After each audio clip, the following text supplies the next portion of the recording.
নিজের একটা বাড়ি হবে, একটা গাড়ি হবে, এই স্বপ্নটা সবারই থাকে। তো ফাইনালি তোমাদের ভালোবাসা, তোমাদের আশীর্বাদে শঙ্করের একটা বাড়ি হলো। তোমাকে অনেক অনেক কংগ্রাচুলেশন, তুমি আরও অনেক বড় হও, তোমার যেন সব স্বপ্ন এভাবেই যেন পূরণ হয়। তো তোমাদের আজকে আমি একটা হোম ট্যুর দেব। আমি এর আগে এসেছিলাম বাড়িতে, কিন্তু বাড়ির ভেতরে কোনো দিনও যাওয়া হয়নি। তো আজকে যেহেতু আমি ভাবলাম আমি যতক্ষণ এসেছি তাই তোমাদের সঙ্গে একটা ছোট্ট করে হোম ট্যুর দেবো, আমিও দেখছি তোমাদেরকেও দেখাবো। ওর সঙ্গে আমি একটু গল্প করছিলাম যে কত কিছু ধীরে ধীরেই না হচ্ছে। তো দুজনে আর কি মনের কিছু কথা বলা বলি হচ্ছিল। তারপর এই হচ্ছে ফাইনালি দেখো, আমিও দেখছিলাম ফার্স্ট টাইম আর তোমাদেরকেও দেখাচ্ছিলাম। বাড়ির ভেতরটা কিন্তু অসম্ভব সুন্দর, মানে এতটাই সুন্দর। এই হচ্ছে ফার্স্ট রুমটা তোমাদের দেখাই। এখন তো আপাতত কিছুই নেই, সিম্পল, মানে সব কিছু যেহেতু নতুন। তো তারপরে এই হচ্ছে সেকেন্ড রুম, দেখে নাও। তো শঙ্কর আমাকে সব কিছু দেখাচ্ছিল, দেখো এখানে এটা আছে, ওখানে ওটা আছে, যেহেতু ওরা দেখেছে আগে। তারপরে এদিকে গেলাম, একটা এখানে হচ্ছে ওয়াশরুম, খুব বড় একটা ওয়াশরুম। তো আমাকে দেখাচ্ছিল, বলছে দেখো। আমি বলছি আচ্ছা ঠিক আছে। যেহেতু আমি ফার্স্ট টাইম দেখছিলাম, তো আমার খুব একটা এক্সাইটমেন্ট লাগছিল যে কোথায় কি আছে আর কি, কেমন কি আছে। তোমাদের কেমন লাগলো বাড়িটা আমাকে কিন্তু অবশ্যই একবার কমেন্টে জানাবে।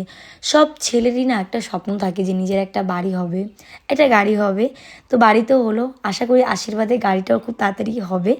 এখনও হয়তো ভিডিওটা দেখে বলতে পারে হবে হবে, খুব তাড়াতাড়ি হবে, ধীরে সুস্থে হবে। শুধু তোমরা যেন এইভাবে ভালোবাসা দিলেই ওর সব স্বপ্ন যেন পূরণ হবে। তো তারপর আমি ওকে বলছিলাম, এখন আমরা সেকেন্ড ফ্লোরে এসেছি। সেকেন্ড ফ্লোর, এই দেখো এটাও একটা রুম। এটা কিন্তু খুব দারুণ, মানে রুমটা এতটা সুন্দর। আর মানে এটা যে বানিয়েছে সে কিন্তু খুব নিখুঁতভাবে বাড়িটা বানিয়েছে, মানে হয় না সুন্দর করে ধীরে সুস্থে বাড়িটা বানিয়েছে। এই হচ্ছে বাড়ির সামনে রোড, দেখো রোডটা মেবি 21 ফুটের রোড আছে, সামনে যে রোডটা আছে। আর বাড়িটা হচ্ছে ওদের যে গোড়া বাজারের সাইডে একদম, হ্যাঁ যতদূর আমার মনে হয় আমি ভুল বলিনি। তারপরে এই হচ্ছে আরেকটা রুম, এটা হচ্ছে 4 নম্বর রুম এটা। এই রুমটা দেখো কতটাই সুন্দর। রুমের ভেতর যেহেতু এখন আপাতত কিছু নেই, তাই রুম ট্যুর মানে হোম ট্যুর দেওয়ার মতো বলতে গেলে সেই জিনিসগুলো নেই। বাট এখানে দেখো পায়রায় কত সুন্দর দুটো বাচ্চা হয়েছে, ওরা দেখো কিউট কিউট। ওখানে ওর মা বাবা দেখো তাকিয়ে আছে যে যেন নিয়ে না যায়। এই হচ্ছে আর একটা রুম, 5 নম্বর রুম এটা। তো দেখো ও আমাকে বলছিল এখানে দেখো কত সুন্দর একটা জায়গা। আর এপাশেও কিন্তু ওখানে মানে পায়রারা ডিম পেড়েছে। ও বলছে ওদিকটা যেও না, বলো না ভয় পায়, হয় না পাখিরা তো ভয় পায়। আমি বলছিলাম আচ্ছা আমি ওদিকটা যাচ্ছি না। তারপরে এর সঙ্গে অ্যাটাচ এখানে ওয়াশরুম রয়েছে, এখানে কিচেন রয়েছে। কিচেনটাও খুবই সুন্দর, তোমরা দেখো। ও আমাকে সব কিছু আস্তে আস্তে এক এক করে দেখাচ্ছিল। আমার তো খুবই ভালো লেগেছে। তোমাদের বাড়িটা কেমন লাগলো জানিও। শঙ্করের খুশি তোমরা যখন ওর ফেসটা দেখবে না বুঝতে পারবে যে ও কতটা খুশি, মানে ওর ওর আলাদা লেভেলেরই খুশি। অ্যাকচুয়ালি ওর কেন, আমরা সবাই এতটা খুশি, ওর খুশি দেখে তো আরও বেশি খুশি। আর বাড়ি নিয়েছে তার তো একটা আলাদা খুশি আছেই। ও তারপর এখানে আমি উপরে আসলাম। এদিকে আজকে হচ্ছে ছোট্ট একটা পার্টি টাইপের, যেহেতু বাড়ি নেওয়ার খুশিতে মামনিকে বলছিলাম কংগ্রাচুলেশন মামনি, বাড়ি হয়ে গেল। বলছে হ্যাঁ আমাদের বাড়ি হয়ে গেল। তারপর এখানে এই যে সবাই বসে আছে, সীমা, এখানে দিদিরা, বৌদি সবাই। সীমাকেও বলছিলাম কংগ্রাচুলেশন, বাড়িটা তাহলে হয়েই গেল। অনেকটা কষ্ট পরিশ্রম করার পরেই কিন্তু হয়েছে। তো এখানে আজকে আমরা অনেকেই আছি, প্রায় 30-40 জন মতো আছি। ছোট্ট একটা শঙ্কর পার্টির আয়োজন করেছে বাড়ি নেওয়ার খুশিতে। তো দেখো এই হচ্ছে মন্দির, মানে আগে এখানে মন্দির ছিল, পরবর্তীকালে হয়তো মন্দিরই থাকবে। তো এখানে শান্ত শুয়ে আছে, দেখো এই হচ্ছে এখানে মন্দিরটা ছিল, খুবই সুন্দর। তারপরে এই হচ্ছে ছাদ। এখানে ছোট্ট একটা ছাদ, মানে এই পাশে ওপাশে দুপাশে ছাদ এবং মিডিলে মন্দির। তো এখানেও একটা ওয়াশরুম আছে, আর এই পাশে হচ্ছে জলের জায়গা, মানে জলের ট্যাঙ্কি আর কি। জলের ট্যাঙ্কটা হচ্ছে এই যে সাইডে।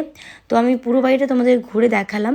তোমাদের কেমন লাগলো আমাকে কিন্তু জানাবে। তারপরে এই যে সবাই একটু নাচানাচি করছিলাম, বাড়ি নেওয়ার খুশিতে একটু ডান্স হবে না, এটা কি হতে পারে। তারপর এখানে আয়োজন করা হয়েছিল ভাত, ডাল, আর এদিকে ছিল মাংস এবং ছিল ভাজা, তারপর চাটনি, আর অনেক কিছু ছিল। তো শঙ্করকে এদিকে আমি একটু হেল্প করে দিচ্ছিলাম। আমি চলো চলো তোমাকে আমি একটু হেল্প করে দিই। ও না আমাকে কোনো কাজ করতে দিতে চায় না। ও যেমন তোমাদের আর একটা জিনিস দেখাবো আমি। তো আমি ওকে দেখো এখানে আমি কাজ করছিলাম, ভাত দিচ্ছিলাম, আমি সবাইকে বলছিলাম চলো আজকে আমি সবাইকে খেতে দেবো। ফাইনালি একটু কাজ করার আমি মানে টাইম পেয়েছি, যতক্ষণ আমি তোমাদের খেতে দেবো। তারপর আমি যখন সবাইকে খেতে দিচ্ছিলাম, হঠাৎ করে এখানে বরদা আসে। এবং বরদা এসে বলছে না না তোমার দিতে হবে না, আমি দেবো, তোমার দিতে হবে না, তুমি যাও। আমি বলছি না না বরদা আমি দিই। বলছে না না তোমার দিতে হবে না, চলো চলো তুমি পারবে না। তো আমি অনেকটা জেদ করার পরে সবাই বলছে তোমার হাতে খাবো খাবো, তারপর আমি সবাইকে দিলাম। তারপর বড়দা নিয়ে নিয়েছে, এখানে সীমার হাত থেকে আমার হাত থেকে বড়দা আবার ঝুড়ি ভাজা নিয়ে নিয়েছে। আমি বলছি যেটাই করতে যাচ্ছি বড়দা আমাকে করতেই দিচ্ছে না। বড়দা ভীষণ একটা ভালো মানুষ সত্যি বলতে। তো তারপর এদিকে বাবাকেই দিলাম, বাবাকে বললাম তোমাকে আমি দিই, তুমি খাও। তারপর আমি এদিকে রাত হয়ে গেল প্রায় খেতে খেতে।